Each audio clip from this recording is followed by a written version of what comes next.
Hello दोस्तों, शक्ति pharma YouTube channel पर आपका स्वागत है। दोस्तों, आज हम बायोकेमिस्ट्री एंड क्लिनिकल पैथोलॉजी का पार्ट फर्स्ट कराने वाले हैं, जिसके अंतर्गत हम इंट्रोडक्शन टू बायोकेमिस्ट्री के बारे में बेसिक जानकारी देंगे और इससे रिलेटेड मोस्ट इम्पोर्टेंट 20 MCQ कराएंगे, जो कि आपके एग्ज़ाम पॉइंट ऑफ व्यू से मोस्ट इम्पोर्टेंट रहने वाले हैं। तो चलिए दोस्तों, अब शुरू करते हैं आज की क्लास। Definition of biochemistry. ठीक है, तो दोस्तों हम बायोकेमिस्ट्री की डेफिनेशन देखते हैं। ठीक है, तो what is biochemistry? Biochemistry actual में होता क्या है, पहले हम ये जानेंगे। ठीक है, तो दोस्तों बायोकेमिस्ट्री जो है क्या है? Biochemistry is the branch of science that deals with the chemical composition and process of living organism. It studies biomolecules and their role in maintaining life. ठीक है, तो दोस्तों इसका मतलब ये है, बायोकेमिस्ट्री विज्ञान की वह शाखा है जिसके अंतर्गत हम दोस्तों जो लिविंग ऑर्गेनिज्म है हमारा, ठीक है, लिविंग ऑर्गेनिज्म में केमिकल प्रोसेस, ठीक है, और केमिकल कंपोजिशन के बारे में जानते हैं। ठीक है, केमिकल प्रोसेस और केमिकल कंपोजिशन के बारे में हम जानते हैं लिविंग ऑर्गेनिज्म में। ठीक है, इसके अंदर हम किसकी स्टडी करते हैं दोस्तों? बायोमोलिक्यूल्स की स्टडी करते हैं। ठीक है, बायोमोलिक्यूल्स कौन कौन से होते हैं दोस्तों आपके? जैसे कि कार्बोहाइड्रेट्स है, प्रोटीन्स है, ठीक है, लिपिड्स हैं, ये सभी हमारे क्या हैं? बायोमोलिक्यूल्स हैं। ठीक है, तो इनके बारे में हम स्टडी करते हैं बायोकेमिस्ट्री के अंतर्गत। ठीक है, तो ये बायोमोलिक्यूल्स जो हैं ये कैसे दोस्तों रोल प्ले करते हैं मेंटेनिंग लाइफ। ठीक है, लाइफ को मेंटेन करने में इनका क्या रोल होता है, ये हम बेसिकली बायोकेमिस्ट्री के अंतर्गत जानेंगे। ठीक है, अगर सिंपल शब्दों में कहें दोस्तों हम, तो बायोकेमिस्ट्री का मतलब होता है केमिस्ट्री ऑफ लाइफ। ठीक है, तो ये एक नोट कर लीजिएगा, बायोकेमिस्ट्री का मतलब होता है केमिस्ट्री ऑफ लाइफ। ठीक है, लाइफ की केमिस्ट्री को हम बायोकेमिस्ट्री कहते हैं। ठीक है, चलिए अब हम नेक्स्ट देखते हैं। नेक्स्ट है दोस्तों आपका scope of biochemistry in pharmacy. ठीक है, तो फार्मेसी में दोस्तों बायोकेमिस्ट्री का क्या स्कोप है, ये हम जानेंगे। ठीक है, तो दोस्तों according to D pharm syllabus, biochemistry is important in pharmacy because it helps to understand. ठीक है, तो दोस्तों जो बायोकेमिस्ट्री है इम्पोर्टेंट है फार्मेसी के लिए, क्योंकि दोस्तों हम इसकी सहायता से निम्न के बारे में जानते हैं। ठीक है, क्या क्या जानते हैं दोस्तों? हम जानते हैं कि drug acting in the body, जो ड्रग है दोस्तों बॉडी के अंदर कैसे एक्शन करती है, ये हम जानते हैं बायोकेमिस्ट्री के द्वारा। मेटाबॉलिज्म ऑफ ड्रग, ठीक है, ड्रग के मेटाबॉलिज्म के बारे में जानते हैं। ठीक है, डिसीज़ का मैकेनिज्म क्या होता है, इसके बारे में भी हम बायोकेमिस्ट्री में पढ़ते हैं। ठीक है, और नेक्स्ट है दोस्तों आपका तो डायग्नोस्टिक टेस्ट जो होते हैं, जैसे कि दोस्तों आपका ब्लड का टेस्ट होता है, यूरिन का टेस्ट होता है, ये भी सब हम दोस्तों बायोकेमिस्ट्री के अंतर्गत जानते हैं। Role of enzyme and hormones, तो दोस्तों एंजाइम और हार्मोन्स का क्या क्या रोल होता है, ये भी हम बायोकेमिस्ट्री में पढ़ते हैं। ठीक है, चलिए नेक्स्ट देखते हैं।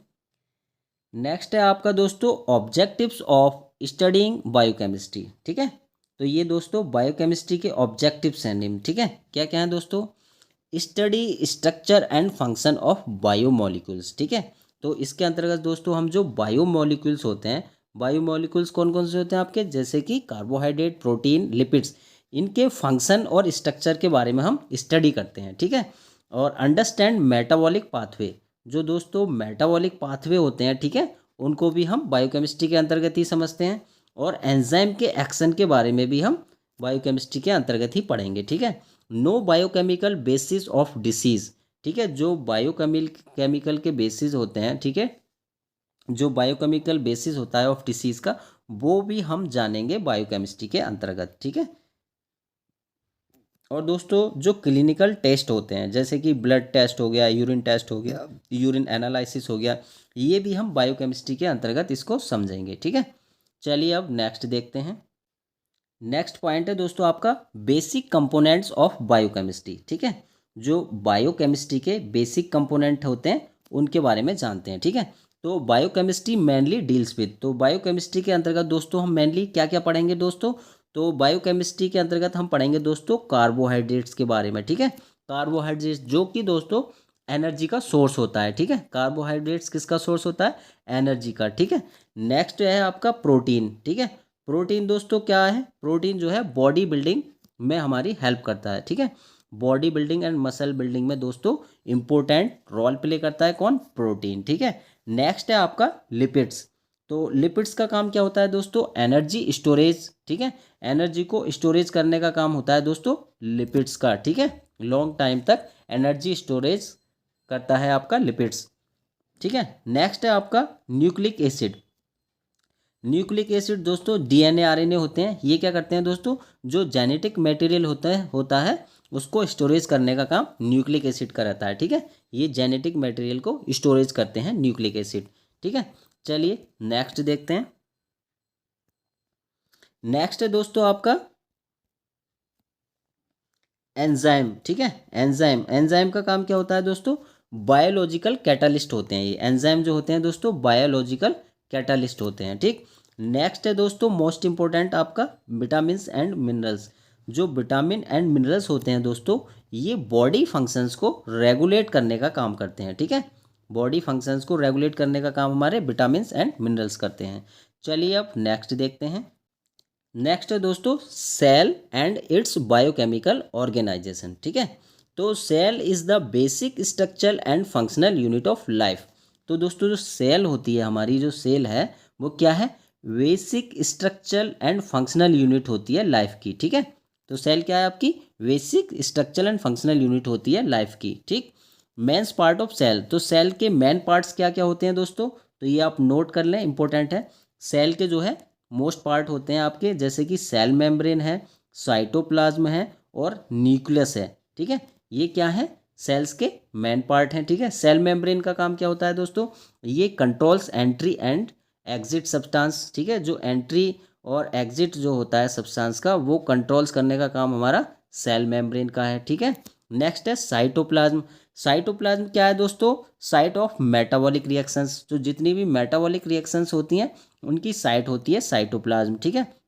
और मोस्ट इंपॉर्टेंट दोस्तों आप ये याद रखिएगा, नोट कर लीजिएगा, न्यूक्लियस कंटेन्स डीएनए। जो न्यूक्लियस होता है दोस्तों वो क्या करता है, कंटेन्स डीएनए। तो ये कई बार एग्जाम्स में पूछ लिया जाता है, ठीक है। तो इसको आप नोट कर लें, न्यूक्लियस कंटेन्स डीएनए। चलिए नेक्स्ट देखते हैं दोस्तों। बायोकेमिकल ऑर्गेनाइजेशन का मतलब होता है ऑल लाइफ प्रोसेसेस, ठीक है। जैसे कि respiration, digestion, synthesis occurs through chemical reaction inside the cell, okay. चलिए अब हम नेक्स्ट क्वेश्चन की ओर चलते हैं। नेक्स्ट टॉपिक है दोस्तों आपका इम्पोर्टेंस इन क्लिनिकल पैथोलॉजी। तो क्लिनिकल पैथोलॉजी में क्या इंपॉर्टेंस है बायोकेमिस्ट्री की, ठीक है। तो बायोकेमिस्ट्री हेल्प्स, बायोकेमिस्ट्री हमारा हेल्प्स करता है ब्लड ग्लूकोज टेस्ट में, ठीक है। डायबिटीज़ के लिए कौन सा टेस्ट होता है दोस्तों, ब्लड ग्लूकोज का, उसमें हेल्प करता है हमारा बायोकेमिस्ट्री, ठीक है। नेक्स्ट है आपका किडनी फंक्शन, ठीक है। किडनी फंक्शन में जो आपका यूरिया क्रिएटिनिन टेस्ट होता है जिसको हम केएफटी बोलते हैं, ठीक है, उसमें भी हमारा बायोकेमिस्ट्री हेल्प करता है। नेक्स्ट है आपका लीवर डिसीज। लीवर डिसीज के लिए दोस्तों एलएफटी टेस्ट होता है जो कि लीवर एंजाइम के द्वारा होता है, तो ये इसमें भी दोस्तों बायोकेमिस्ट्री का इंपॉर्टेंट रोल रहता है, ठीक है। नेक्स्ट है आपका इन्फेक्शन एंड डिसऑर्डर्स, ठीक है। इन्फेक्शंस और डिसऑर्डर्स में दोस्तों यूरिन एनालिसिस होता है, यूरिन का जो कल्चर टेस्ट होता है वो भी बायोकेमिस्ट्री के अंतर्गत होता है, ठीक है। तो ये इंपॉर्टेंट पॉइंट है दोस्तों, इनको आप नोट जरूर कर लें, ठीक है। चाहें तो आप इसका स्क्रीनशॉट भी लिख सकते हैं, ठीक है, कि क्या क्या इंपॉर्टेंस होती है क्लिनिकल पैथोलॉजी में बायोकेमिस्ट्री की। चलिए नेक्स्ट देखते हैं दोस्तों। कुछ ये इंपॉर्टेंट पॉइंट्स हैं जो कि आपके एग्जाम पॉइंट ऑफ व्यू से काफ़ी इंपॉर्टेंट हैं, ठीक है। इन शॉर्ट में दोस्तों बायोकेमिस्ट्री का मतलब होता है, बायोकेमिस्ट्री का शॉर्ट में मतलब होता है study of chemical process of life, ठीक है। यानी जो केमिकल प्रोसेस होता है लाइफ का, उसकी स्टडी करते हैं हम बायोकेमिस्ट्री के अंतर्गत, ठीक है। और इसका स्कोप क्या है दोस्तों बायोकेमिस्ट्री का, ड्रग्स में, मेटाबॉलिज्म में, डायग्नोसिस में इसका मोस्ट इंपॉर्टेंट स्कोप होता है, ठीक है। जो सेल है दोस्तों वो बेसिक यूनिट होती है, ठीक है, और बेसिक यूनिट है। और सेल क्या है, सेल के पार्ट कौन कौन से हैं दोस्तों, मेम्ब्रेन है, साइटोप्लाज्म है, न्यूक्लियस है, ये मेन पार्ट होते हैं आपके सेल्स के, ठीक है। तो ये आप इसको याद रखिएगा, ठीक। नेक्स्ट है दोस्तों बायोमोलिकुल्स। बायोमोलिकुल्स कौन कौन से होते हैं, ये काफ़ी इंपॉर्टेंट है, ठीक है। तो बायोमोलिकुल्स कौन कौन से हैं दोस्तों, जैसे कि कार्बोहाइड्रेट्स है, ठीक, कार्बोहाइड्रेट्स है आपका, प्रोटीन्स है, लिपिड्स है, न्यूक्लिक एसिड हैं, ठीक है। न्यूक्लिक एसिड जैसे कि डीएनए, आरएनए हैं, ये सभी आपके बायोमॉलिक्यूल्स हैं, ठीक है। चलिए नेक्स्ट देखते हैं अब हम। दोस्तों अब हम बायोकेमिस्ट्री से रिलेटेड टॉप 20 एमसीक्यू करेंगे, जो कि आपके एग्जाम पॉइंट ऑफ व्यू से मोस्ट इंपॉर्टेंट रहने वाले हैं। तो क्वेश्चन नंबर 1 है दोस्तों हमारा, biochemistry is the study of. तो बताइएगा दोस्तों, जो बायोकेमिस्ट्री है किसकी स्टडी है?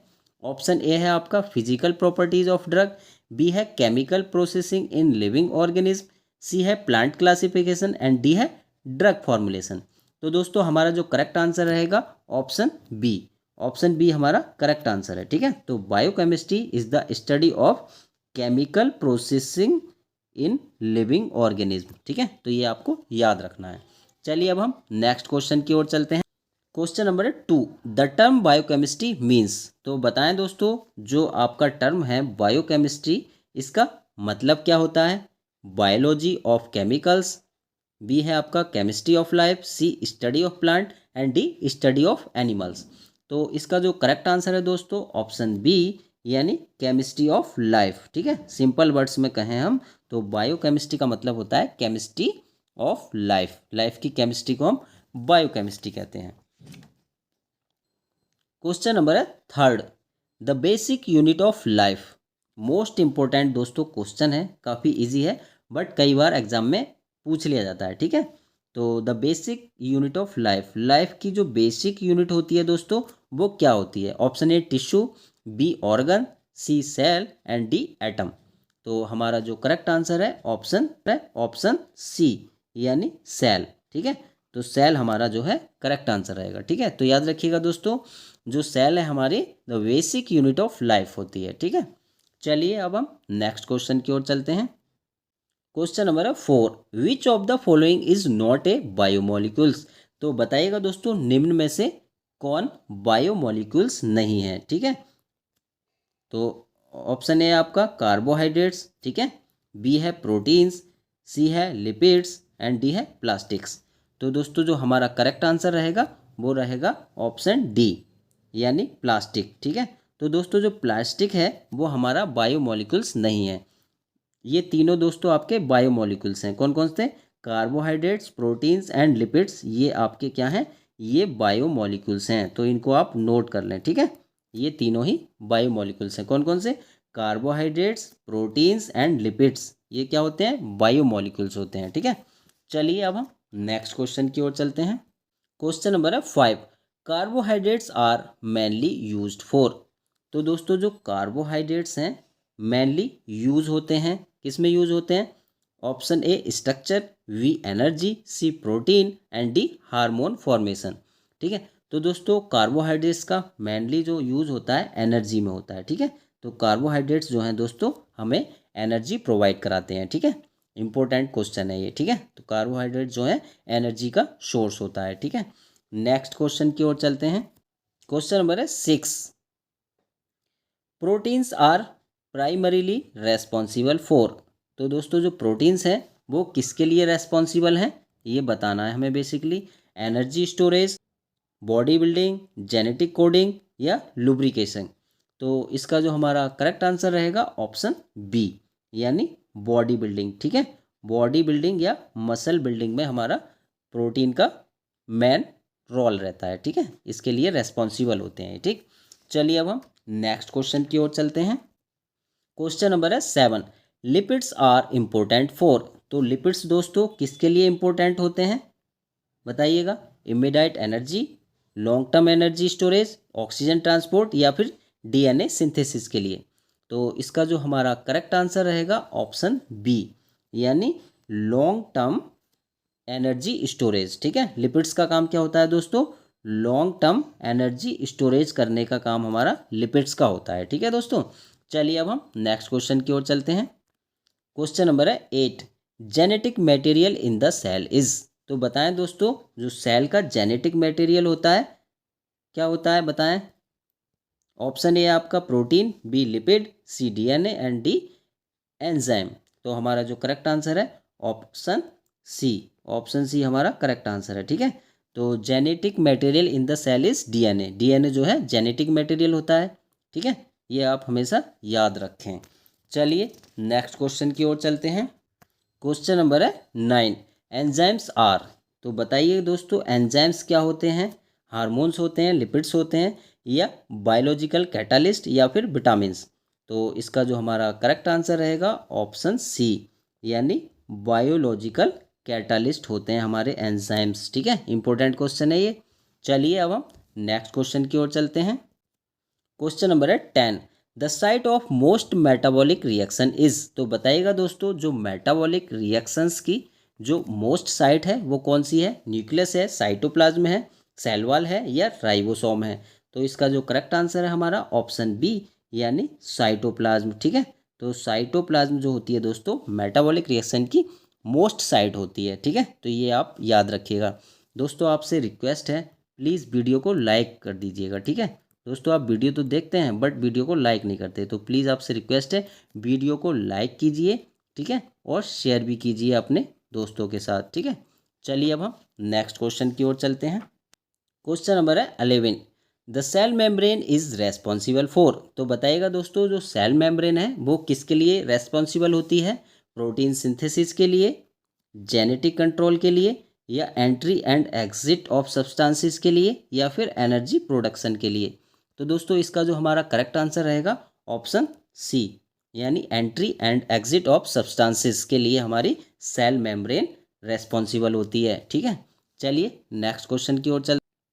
क्वेश्चन नंबर है 12, द न्यूक्लियस कंटेन्स। तो बताएं दोस्तों न्यूक्लियस कंटेन्स करता है क्या? RNA only, DNA only, proteins only, या फिर लिपिड्स?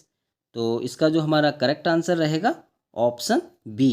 ऑप्शन बी हमारा करेक्ट आंसर है। ठीक है, तो ये इंपॉर्टेंट क्वेश्चन है दोस्तों। ठीक है, न्यूक्लियस जो है कंटेन्स डीएनए, ये एग्जाम में काफ़ी बार पूछा गया है, तो ये आपको पता होना चाहिए, न्यूक्लियस कंटेन्स डीएनए। ठीक है, अच्छा दोस्तों आप ये बताएं डीएनए की फुल फॉर्म क्या होती है? जल्दी से आप हमें कमेंट करके बताइएगा। ठीक है, चलिए अब हम नेक्स्ट क्वेश्चन की ओर चलते हैं।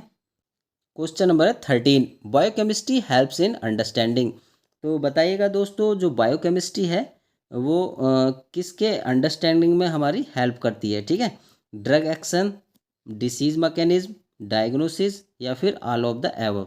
तो इसका जो करेक्ट आंसर रहेगा दोस्तों ऑप्शन डी रहेगा, यानी ऑल ऑफ द एबव। ठीक है, तो याद रखिएगा दोस्तों जो बायोकेमिस्ट्री होती है हमारी वो इन तीनों के अंडरस्टैंडिंग में हमारी हेल्प करती है। ठीक है, ड्रग एक्शन, डिसीज मैकेनिज्म और डायग्नोसिस को अंडरस्टैंड करने में हमारी हेल्प करती है। ठीक है, चलिए नेक्स्ट क्वेश्चन देखते हैं। Which biomolecules act as enzyme? Most important question है दोस्तों, इसको नोट कर लें। ठीक है, ये पूछ रहा है कि विच बायोमोलिक्यूल्स एक्ट एज एंजाइम, निम्न में से कौन सा बायोमोलिक्यूल्स है जो कि एज ए एंजाइम की तरह एक्ट करता है? तो ऑप्शन ए है आपका लिपिड, ठीक है, बी है आपका प्रोटीन, सी है कार्बोहाइड्रेट्स, एंड डी है विटामिन। तो हमारा जो करेक्ट आंसर रहेगा क्या रहेगा दोस्तों? ऑप्शन बी, यानी प्रोटीन जो होता है दोस्तों वो एज ए एंजाइम की तरह एक्ट करता है। ठीक है, चलिए अब हम नेक्स्ट क्वेश्चन देखते हैं। क्वेश्चन नंबर है 15, विटामिन्स आर रिक्वायर्ड फॉर। ठीक है, तो बताइएगा दोस्तों विटामिन्स जो होते हैं किसके लिए रिक्वायर्ड होते हैं? एनर्जी स्टोरेज के लिए रिक्वायर्ड होती है विटामिन्स, या फिर रेगुलेशन ऑफ बॉडी फंक्शंस के लिए, स्ट्रक्चर के लिए, या फिर ट्रांसपोर्ट के लिए? तो इसका जो करेक्ट आंसर रहेगा दोस्तों हमारा ऑप्शन बी। ठीक है, तो ये इंपॉर्टेंट क्वेश्चन है दोस्तों, जो बॉडी फंक्शंस होते हैं उनको रेगुलेट करने के लिए हमें विटामिन्स की ज़रूरत होती है। ठीक है, तो ये इंपॉर्टेंट पॉइंट है हमारा। चलिए अब हम नेक्स्ट क्वेश्चन की ओर चलते हैं। क्वेश्चन नंबर है 16, क्लिनिकल बायोकेमिस्ट्री डील्स विद। तो बताएं दोस्तों जो क्लिनिकल बायोकेमिस्ट्री है वो किसके साथ डील्स करती है? प्लांट एनाटॉमी के साथ, anatomy, animal classification, laboratory diagnosis, या ड्रग मैन्युफैक्चरिंग? तो इसका जो करेक्ट आंसर रहेगा दोस्तों ऑप्शन सी, यानी लेबोरेटरी डायग्नोसिस के साथ डील्स करती है। ठीक है, चलिए नेक्स्ट क्वेश्चन देखते हैं। क्वेश्चन नंबर है 17, biochemistry is closely related to. तो बताएं दोस्तों जो बायोकेमिस्ट्री है किससे क्लोजली रिलेटेड है? ऑप्शन ए है आपका फार्माकोलॉजी, बी है पैथोलॉजी, सी है मेडिसिन, एंड डी है ऑल ऑफ द एबव। तो इसका जो करेक्ट आंसर रहेगा हमारा ऑप्शन डी रहेगा। ठीक है, all of the above, all of the above हमारा करेक्ट आंसर हो जाएगा। ठीक है, तो बायोकेमिस्ट्री जो है दोस्तों क्लोजली रिलेटेड है तीनों के साथ ही, ठीक है। फार्माकोलॉजी, पैथोलॉजी एंड मेडिसिन, इन तीनों के क्लोजली रिलेटेड है, ठीक है। चलिए नेक्स्ट क्वेश्चन देखते हैं। क्वेश्चन नंबर है 18, which is not a function of protein. तो बताइएगा दोस्तों निम्न में से प्रोटीन का फंक्शन कौन सा नहीं है, ठीक है। Enzyme activity, structural role, genetic storage, transport. तो इसका जो हमारा करेक्ट आंसर हो जाएगा दोस्तों जेनेटिक स्टोरेज। जेनेटिक स्टोरेज जो है वो हमारा प्रोटीन का फंक्शन नहीं है, ठीक है। ये किसका फंक्शन है दोस्तों, ये होता है हमारा डीएनए और आरएनए का, ठीक है। ठीक, और बाकी ये एंजाइम एक्टिविटी हुई, स्ट्रक्चरल रोल हुआ, ट्रांसपोर्ट हुआ, ये सभी हमारे प्रोटीन के फंक्शन हैं, ठीक है। चलिए अब हम नेक्स्ट क्वेश्चन की ओर चलते हैं। क्वेश्चन नंबर है 19, the study of metabolic pathway is included in. तो बताइएगा दोस्तों जो मेटाबॉलिक पाथवे की स्टडी होती है उसमें क्या क्या इंक्लूड है। ऑप्शन ए है आपका फिजिक्स, बी है biochemistry, C botany and D zoology. तो इसका जो करेक्ट आंसर है आपका क्या है, ऑप्शन बी यानी बायोकेमिस्ट्री, ठीक है। तो बायोकेमिस्ट्री इसका हमारा करेक्ट आंसर रहेगा। चलिए नेक्स्ट क्वेश्चन की ओर चलते हैं। क्वेश्चन नंबर है 20, urea and creatinine test are use to assess, ठीक है। Urea and creatinine test are use to assess, ठीक है। तो दोस्तों ये पूछा है इसमें यूरिया एंड क्रिएटिनिन का जो टेस्ट होता है वो किससे संबंधित है, ठीक है। तो लीवर फंक्शन टेस्ट के लिए होता है ये, किडनी फंक्शन के लिए होता है, हार्ट फंक्शन के लिए होता है, या फिर लंग्स फंक्शन के लिए होता है। तो दोस्तों हमारा जो करेक्ट आंसर रहेगा ऑप्शन बी यानी किडनी फंक्शन, ठीक है। तो दोस्तों किडनी के फंक्शन के लिए जो KFT आपका जो टेस्ट होता है जिसको हम किडनी फंक्शन टेस्ट बोलते हैं, ठीक है, उसमें क्या है दोस्तों यूरिया एंड क्रिएटिनिन का टेस्ट होता है ये, ठीक है। तो हमारा जो करेक्ट आंसर रहेगा ऑप्शन बी यानी किडनी फंक्शन टेस्ट। दोस्तों आज की क्लास कैसी लगी प्लीज़ कमेंट जरूर कीजिएगा। अगर आपको इस क्लास का PDF चाहिए तो हमारे टेलीग्राम ग्रुप को ज्वाइन कीजिए, लिंक आपको डिस्क्रिप्शन बॉक्स में मिल जाएगा। दोस्तों अगर आपने अभी तक हमारा चैनल सब्सक्राइब नहीं किया है तो प्लीज़ चैनल को सब्सक्राइब कीजिए और वीडियो को लाइक एंड शेयर करना नहीं भूलिएगा। सो प्लीज़ दोस्तों stay healthy and take care. Thank you for watching.